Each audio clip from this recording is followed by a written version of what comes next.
Hello, my name is Brother Roten. I am a professor in the Business Management Department at Brigham Young University, Idaho, and I wanted to create a little screencast to help students understand the basic layout of financial statements and the purpose of financial statements.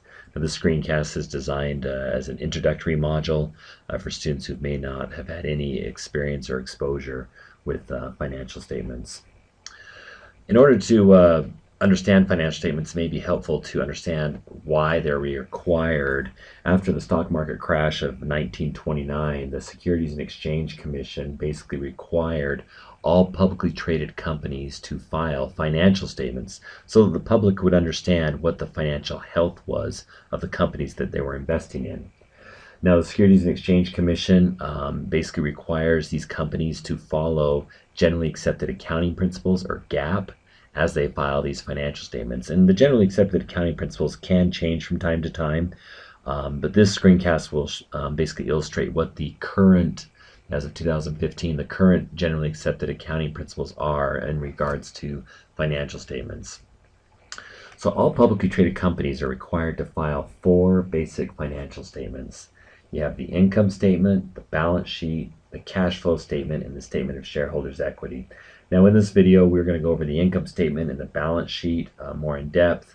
We'll briefly cover the cash flow statement, but the statement of shareholders' equity is probably better left for your advanced accounting courses, because you probably won't be dealing with much of the information that's in here unless you're more of an advanced financial analyst. But most people are very familiar, or need to be familiar, with the income statement and the balance sheet. Now, financial statements are basically a record of financial activity that has happened over a certain period of time. We're going to start out with the income statement. The income statement layout is basically your revenue minus expenses. Now, what that means is revenue is all the money that a company or an organization brings in, less expenses they incurred to arrive at net income. Now, the net income statement may be broken out a little bit more expanded. An expanded version starts out with revenue, and then it may list costs of goods sold. This is the cost of the products or services that they're selling, to come up with either a gross profit number or a contribution margin number, less their fixed expense or the rest of their operating expenses, to come up with operating income.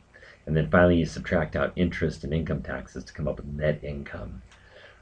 So if you were running a lemonade stand, you'd have revenue from selling lemonade minus the cost of the lemonade to get your gross profit. Now your fixed expenses could be things like if you had to buy a table or a pitcher, because you're using those, they're fixed. It's over time to come up with operating income, minus interest and income taxes to come up with net income. That's the basic layout of the income statement.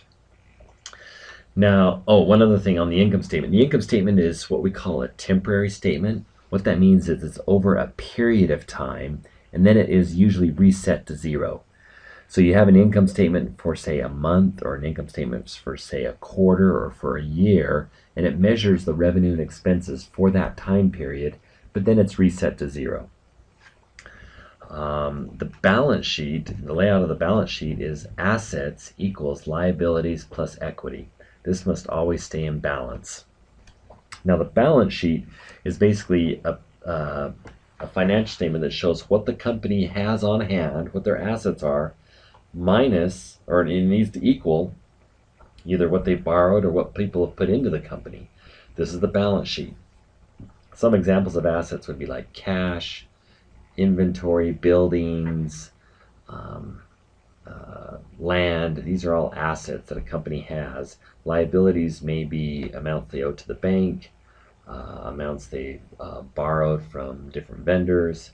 And then equity is the owner's equity. In fact, I probably should change this to owner's equity, because this actually represents the amount. Let's see here. Well, in any event, this is owner's equity. Let's leave it at equity. This is the amount that basically either the owners are contributed, and it also represents the accumulation of all retained earnings. I'll come back to this in a minute. Now the balance sheet is actually a permanent financial statement. It never goes away. but it's only good for a certain date in time. So usually you'll see the balance sheets as of a certain date, and it just keeps going and going and going, but it changes every day as different transactions occur. Now the cash flow statement actually helps reconcile your net income to cash, because some companies, even though they may produce income, they spend all their cash or they run out of cash. And so this helps you understand the cash flow from a company. And then the final statement is the statement of shareholders' equity. Basically, this is beginning retained earnings plus or minus some equity adjustments equals ending retained earnings. This helps analyze the different entries and adjustments that are going on in this statement of shareholders' equity. Now, just a couple of nuances going back up to the income statement. So you keep track of all your income, and then what happens is at the end of the reporting period, your net income is actually posted into equity. So you can think of the income statement as kind of a subset of equity. Down in here, I probably should do a little box, but in any event, the net income, in fact, I'll just go ahead and copy this over here so you can see that, net income is going to actually be kind of a piece of equity, and that rolls into your retained earnings. So as the net income statement closes out, it adjusts equity, and that's how everything stays in balance. Your balance sheet should and must always balance. Assets must always equal liabilities plus equity, right after your net income has been posted for the period. Now let's look at a couple of examples. Here is the income statement for Apple. Some of you have heard of Apple Incorporated, and probably one of the first things you notice is that they don't call it the income statement. They actually call it consolidated statement of operations. It's quite common for companies to use different terminologies for the income statement. Sometimes they call it statement of operations, statement of ops, the P&L. P&L actually stands for profit and loss statement. That's kind of an older term, but a lot of people still use P&L, ops, what's the budget, line item, things like that. They're all talking about the income statement. So the first thing you want to look at with Apple's income statement is that you can see it is for the year. This income statement goes for a full year, and Apple is on a fiscal year. In this year, 2014, it ended on September 27th, 2014. So for a year, this is their income. Starts out with net sales, and it has a cost of sales, and then they have their gross margin, or sometimes called gross profit. This shows the gross profit out of their sales minus their costs of goods sold. Then you subtract out their operating expenses to come up with their operating income.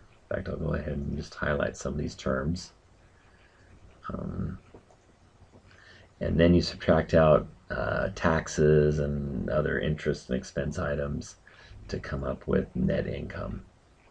So this is the layout of the income statement for Apple, and you can see that it is in millions. So for the year ending in September 27, 2014, Apple had sales of $182,795,000,000. This is their cost of goods sold. Here's their operating income, $52,503,000,000, and their net income was $39,510,000,000. So that's their income statement. Now we're going to scroll down past a couple of statements. These are supplemental statements, now down to their balance sheet. Here's their balance sheet, and this is as of a certain date. It's as of this day when the balance sheet closed, at the end of the balance sheet. And you can see they list out assets first, and here's all their assets. Apple has total assets of $239,839,000,000. And their total liabilities and equity equals their assets, same amount. And then retained earnings in here includes the posting of net income into the retained earnings. Here's their liability section right here, and here's their equity section. Now in this case, they don't call it owner's equity, they call it shareholder's equity.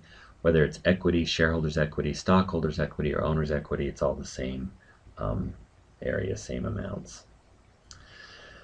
And here's the statement of shareholders' equity. We will skip over that and come down to the statement of cash flows. Now, the way the statement of cash flows work is that usually one of the first, this starts out with cash goes at the beginning of the year, but most cases you start out with net income. So basically it's net income plus or minus all these adjustments to come up with this increase in cash. And actually, when you look at it, you know, if you remember right, back on the income statement, we mentioned that Apple had, oops, I went too far. Back on the income statement here, Apple had $39 billion of net income, but when you look at their change in cash, you know, when I look at the balance sheet, they started out the year with $14 billion in cash, and cash actually went down to $13 billion. So some people would say, okay, how come? You made $39 billion of net income. How come your cash went down? The cash flow statement basically explains the change in cash. Starts out with net income. Here are all the different adjustments, and their cash did go down, so this is now their ending cash flow balance. Then you can scroll back up and say, well, what caused their cash to go down? Well, the biggest decrease in cash was this number right here. They spent $45 billion in buying back some of their own stock. They bought back some of their own stock, spent $45 billion, and that was one of the major draws on cash. Now, they did have some marketable securities they invested in and pulled out, which is up here, but the main outflow of cash was for repurchasing common stock. So by looking at the financial statements, it basically gives you an overview of the health of a company. You look at their income statement to see how profitable they are for the year, how well their company is running, their operations. Their balance sheet's kind of like their overall health.